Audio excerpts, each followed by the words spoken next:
All right, we're going to continue to add on to the Retro Hoop Series playlist. Check out the playlist Retro Hoop Series. Talked about all old school basketball, and we're going to start the Forgotten Hooper series right now. Forgotten Ballers, and one of them is Bernard King, and I think people need to know, and the youth need to know about Bernard King. Born in Brooklyn, New York, he was drafted by the New York Nets, who are now, and was known as the New Jersey Nets, and now known as the Brooklyn Nets.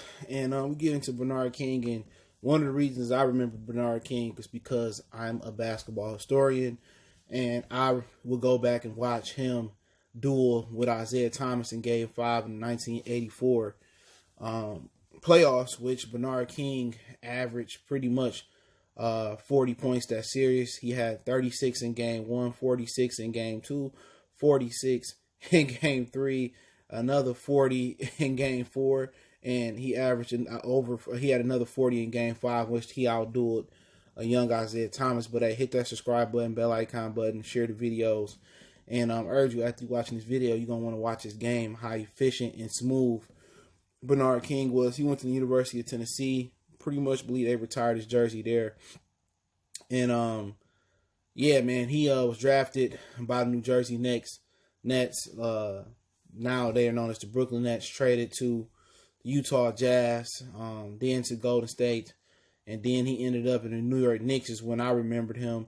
Injured his knee, played for the Knicks for a season, played for the Bullets as well. They are now known as the Wizards. They changed their name from the Bullets to the Wizards because Bullets sounded a little bit too aggressive. And yeah, he pretty much did his thing, man. He's first team all rookie. He was 4-time NBA All-Star, 2-time NBA All First Team, All Rookie Team in '78, All Third Team in All Third Team in '91, which was a great feat after the knee injury. Second Team in '82, NBA Scoring Champion in '85. He was 3-time SEC Player of the Year. They retired his number 53 jersey with Tennessee and all that good stuff. And you know, he was 6'7", small forward. He kind of remind you, Carmelo Anthony kind of remind you of his game from the block to the post. Just tremendous mid range and post game. 80-45. He averaged 33 points a game. And he never in his career averaged 1 3-pointer attempted. Never. All his stats say less than 1 3-point attempted in a season. You know, he played for the Jazz 1 year. He didn't do much in 19 games. Was traded to the Warriors from the Jazz, and he averaged almost 22 points a game that year. And then he was traded to the Knicks, you know, in exchange for Michael Ray Richardson. People remember him as well. If you don't, maybe that's something I talk about. And, you know, 84, he made history. First player since Rick Barry in '67 to score at least 50 points in the consecutive games.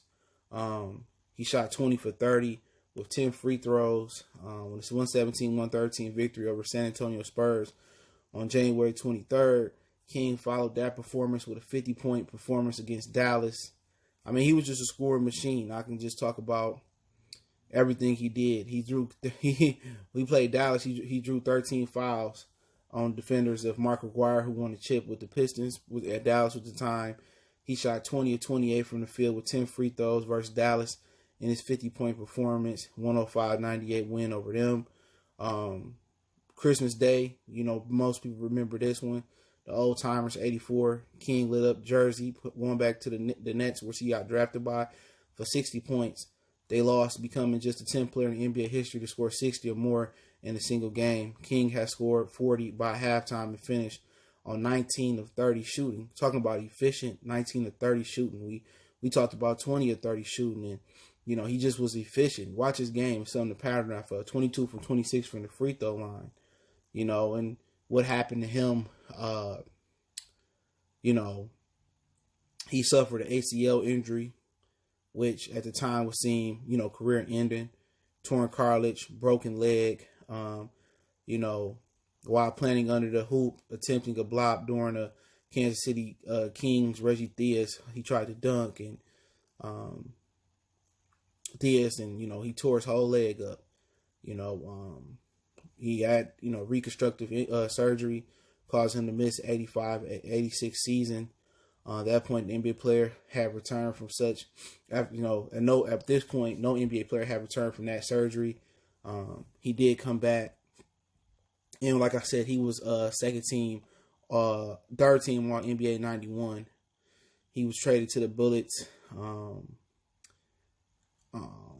but he peaked at 28.4 points at 34 years old after the knee injury at 90-91.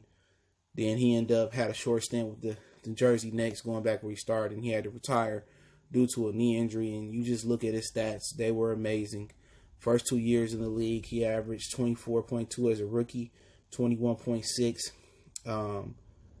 as a second year. He shot almost 50% as a rookie with 47.9%, over 52% as a second year. Utah didn't do much, but he got to Golden State. He shot almost 60%, averaging 22 points a game with them.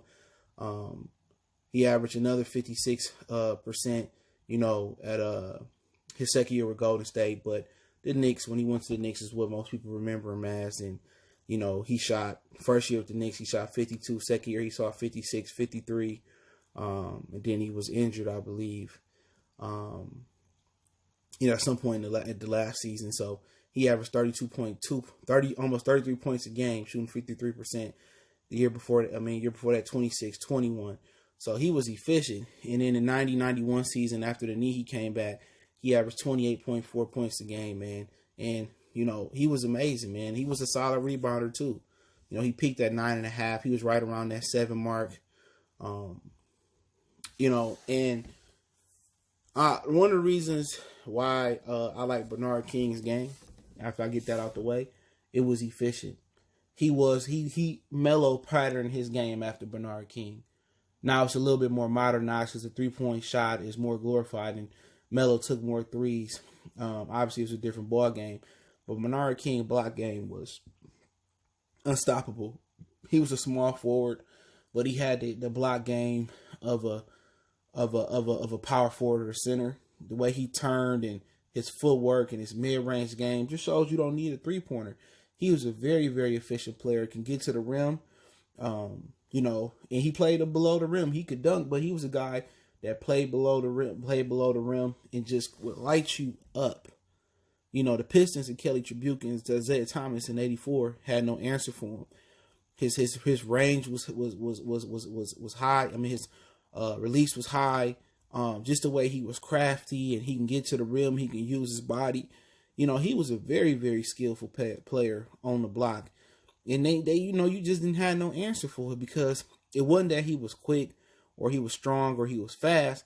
He just knew how to hoop. And you could see his game in Paul Pierce and Carmelo Anthony. Didn't need that many dribbles, but he can dribble and just get to a spot. You go back and watch him, man. I challenge all the young guys, and this is why I'm doing it serious, because I was young and I love basketball, and I would go back and watch the old tapes around the house, and he one of the dudes he was it. You know what I'm saying? Just efficient and his block presence and swift, and the way he was able to take contact and finish at the rim. Mid-range assassin. It's a lost art in the game. When people talk about the greatest mid-range players of all time, they talk about Rip Hamilton, but Bernard King perhaps was one of the greatest mid-range shooters that I ever seen. And, man, you just got to wonder, what if he never got injured? Would they had the Knicks had won a championship, because they would have had him and Patrick Ewing. He would have been into his prime, and maybe that was enough to get over to Jordan and maybe over the Boston hump with Ewing and Bernard King if he was healthy at the time, fully healthy at the time, man. And Patrick would have peaked, man. So you just gotta wonder, man. But hey, let me know what you guys think. Go back and search YouTube. I wish I could use the video footage and check out Bernard King. You won't be mad. But hey, it's your boy CJ Goodfellow, Retro Hoop Series, Forgotten Hoopers, or Ballers. Not sure what I'm gonna call it yet. Don't forget me on Facebook, Instagram, Twitter. Reach out to the email if you have a business question, inquiry, sponsorship, or video quest. Reach out to me. Want to make a donation? Cash App, PayPal there. Let me know what you guys think about this Retro Hoop Series episode. One time for the one time we gone.